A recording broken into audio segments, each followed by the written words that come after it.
अस्सलाम वालेकुम दोस्तों। सोचिए एक ऐसी जगह जहां बर्फ से ढकी पहाड़ियां, गहरी फ्यॉर्ड्स, चमकती झीलें और रात के आसमान में नाचती हुई रोशनियां हों। जी हाँ नाजरीन, मैं बात कर रही हूँ खूबसूरत और तरक्की याफ्ता मुल्क नॉर्वे की। आइए आज हम नॉर्वे का सफर करते हैं और इस मुल्क के geography, culture, economy, tourism, currency और जॉब सब कुछ एक्सप्लोर करते हैं। आखिर में मैं बताऊंगी नॉर्वे फलस्तीन के हक में क्यों आवाज उठा रहा है। दोस्तों, नॉर्वे का टोटल एरिया तकरीबन 3,85,000 स्क्वायर किलोमीटर है। अगर इसे समझना हो तो ये पाकिस्तान से आधा और इंडिया से लगभग 9 गुना छोटा है। नॉर्वे नॉर्दर्न यूरोप में वाक़ एक स्कैंडिनेवियन मुल्क है। मशरिक में स्वीडन, साउथ में डेनमार्क और वेस्ट में अटलांटिक ओशन है। ये मुल्क अपने लंबे समुद्री किनारे और फियॉर्ड्स की वजह से दुनिया भर में मशहूर है। हर कोना पोस्ट कार्ड जैसा लगता है। नॉर्वे की आबादी सिर्फ 5.5 मिलियन के करीब है। दारुल हुकूमत ओस्लो मॉडर्न और ग्रीन सिटी के तौर पर मशहूर है। दूसरे काबिले जिक्र शहरों में बर्गन, ट्रंडहाइम और स्टवेंजर शामिल हैं। दोस्तों, नॉर्वे दुनिया की सबसे स्ट्रॉन्ग और सस्टेनेबल इकोनॉमीज में शामिल है। इसकी इकोनॉमी ऑयल और गैस, हाइड्रो पावर, फिशिंग और टेक्नोलॉजी पर मबनी है। यहाँ लोगों का स्टैंडर्ड ऑफ लिविंग इतना अच्छा है कि नॉर्वे ह्यूमन डेवलपमेंट इंडेक्स में हमेशा टॉप पर रहता है।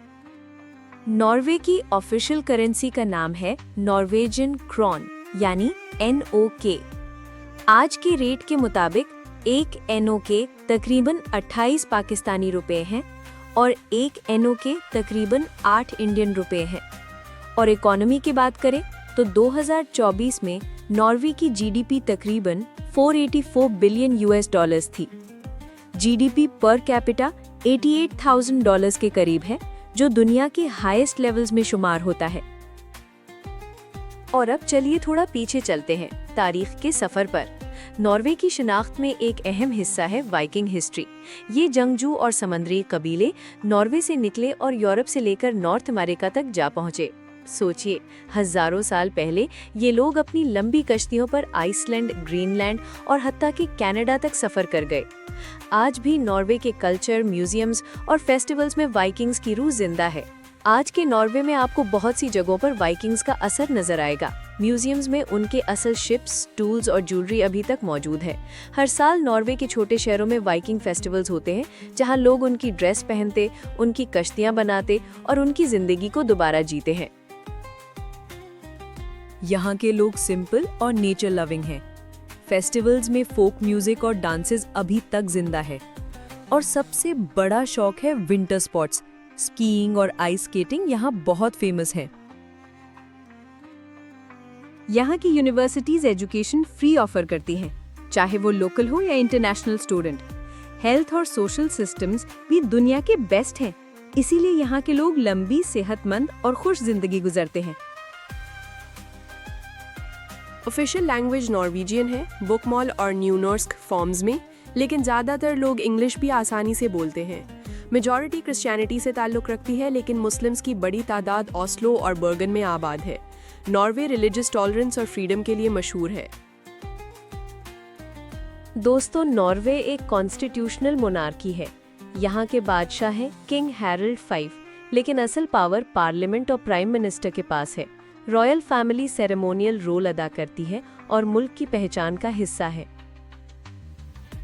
नाजरीन, पाकिस्तान से बहुत से लोग नॉर्वे के वीज़ा और जॉब्स के बारे में जानना चाहते हैं।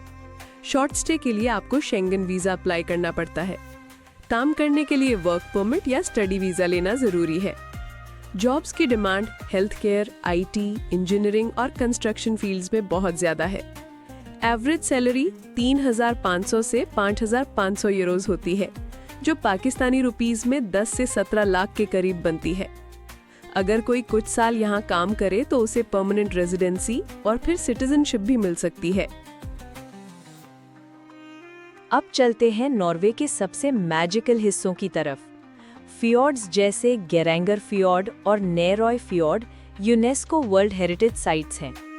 सर्दियों में नॉर्दर्न लाइट्स यानी अरोरा बोरियालिस का जादू देखने लायक होता है।